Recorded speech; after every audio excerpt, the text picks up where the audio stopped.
This is a Lego Minecraft creeper, and this is 5 mutant creepers, and in today's video, we'll be reviewing 5 of the fakest Lego Minecraft creepers, starting from the most normal to the most insane mutant creeper Fakelego could offer. And you'll want to stick around to the end of the video because we'll be combining all these mutant figures together to create the ultimate mutant mob to beat up Steve. But before we can start, you need to subscribe, and I gotta break it down. Our first creeper looks exactly the same as the real one. Don't click off, I swear it's not clickbait.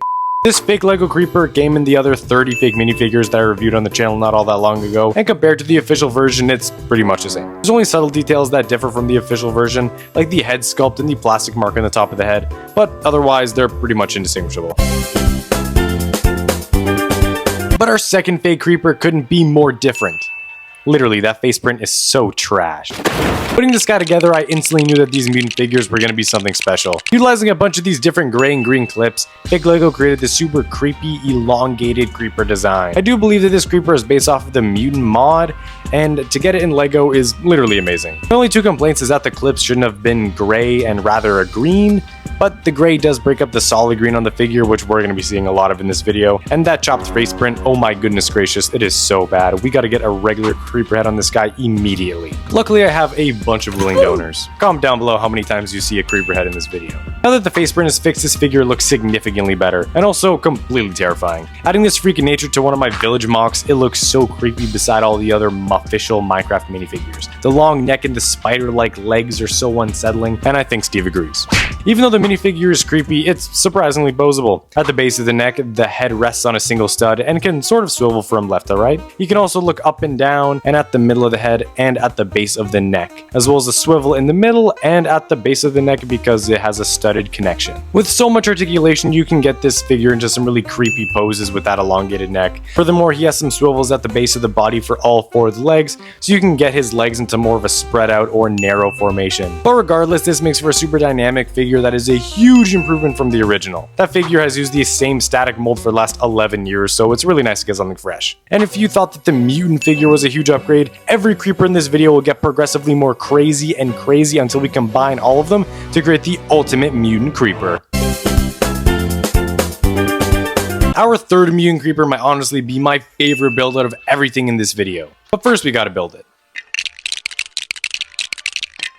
And here we have the second mutant creeper in all of its glory. Compared to the original and the first mutant creeper, this guy literally looks insane. Looking at all of them together, it feels like I'm reviewing all the stages in like a Pokemon evolution. And I know that Steve is quaking in his boots. The design for this brick build figure is phenomenal. The amount of creativity that Fakelego put into this thing is literally crazy. From the insane building techniques used to capture the look to the creativity of the parts utilized, I'm pretty excited to break this thing down. But first, we gotta replace his horrible face prints. Starting from the top down, the building techniques for the 3 heads is super crazy. First off, the center head is attached to the body with a Technic screw. The other 2 heads are attached using these dual clip pieces connected to ball joints that have Technic screws on the end. Now this building technique is illegal, but this whole Fakelego thing is legal, so I don't think they care. The part utilization is actually phenomenal. The body is literally a creeper torso turned upside down, and the base of the neck is used to connect the body to the hips and legs. Random side note, the piece used for the hip connections has an extra ball joint, and Fakelego gave this creeper a mutant ass. Anyway, the brick build figure used more creeper torsos for the arms as well, having the molded legs act as hands and fingers, and this thing just looks so creepy and brawlic. The only thing that I don't really like is how boring the legs are. They don't really do anything crazy. They made the rest of the figure literally so cool with the creeper torsos and the other building techniques, and it kind of just sucks that the legs are just so basic. On a more positive note, the designers made the articulation for this creeper amazing. The middle head can look side to side but not up and down. Side heads are on ball joints, so they have significantly more articulation. Both shoulders are on ball joints, so they have some pretty good articulation. And at the elbow, he is able to bend just beyond 90 degrees and can swivel in and out. You can sort of swivel at the waist, but it's a super tight connection, and it's restricted by his creeper butt. He also has a ball joint connection from the hips to the legs, so he can kick up and down, swivel, and have a beautiful spread. He also has ball joints at the ankle, and with all this articulation, you can get this figure into some amazing poses, and even add him to your Minecraft world to beat the hell out of Steve. Our fourth fake creeper is something a little different from the last 3, so let's get to building.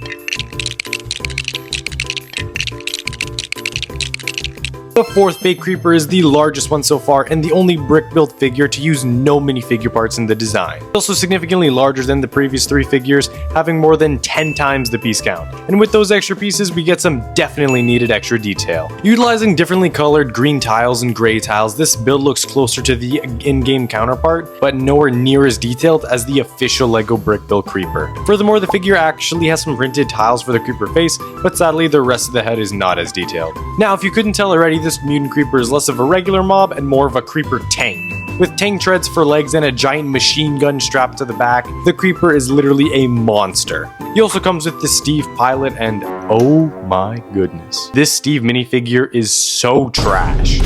The face print on this thing actually looks like complete garbage. Compared to the real minifigure, it looks horrible, and compared to another fake Steve, it looks even worse. But regardless, the Steve can be placed at either the top of the head of the creeper or at the body of the tank to control the machine gun. The creeper tank also has some limited but pretty good articulation. The head of the tank has a swivel and can look up and down. All the treads can kick up and down and to the side, utilizing some ratchet Lego joints. The machine gun can be strapped to the back, also utilizes the exact same joints so it can stay in place. With the treads on the creeper tank, he can actually roll back and forth and wage war on Steve.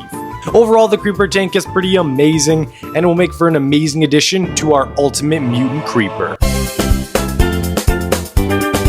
The final fake creeper is the creeper mech. This model is the largest out of all the mutant creepers and is clearly the most equipped. This mutant mech has dual shoulder cannons on each of his shoulder tops and has 2 insanely large cannons in each of his hands. This is easily the most detailed out of all of the models, with some insane armor detailing on the arms and legs and even some built-in space for the cursed creeper. I would say the biggest issue with this mech, unfortunately, is stability. The original design had the legs backwards, which made it really front heavy and also look kinda weird. I get that they were going for more of a creeper look with this mech, but despite the stability issues, I just thought it looked kind of horrible. So I switched the legs around, and not only does it look better, but it can actually stand.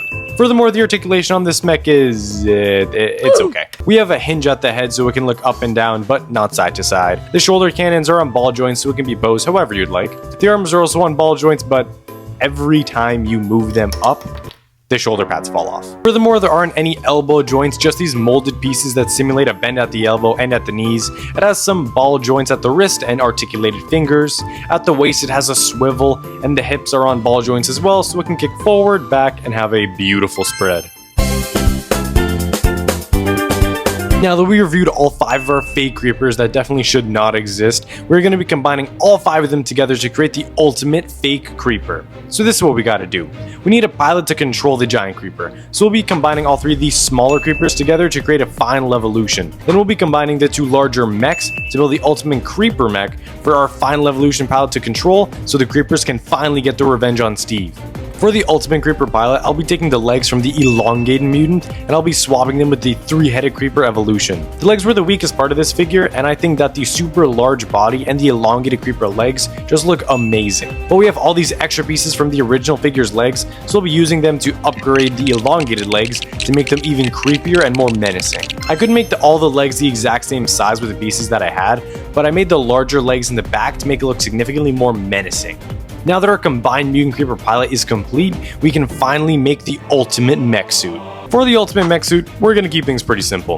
Utilizing both of the larger builds, we're going to be taking the best aspects of each of them and simply combining them together. For the creeper tank, its best aspect is easily the lower body's tank legs. These things are super cool and creative, and we'll be using them to replace the super boring legs on the mech suit.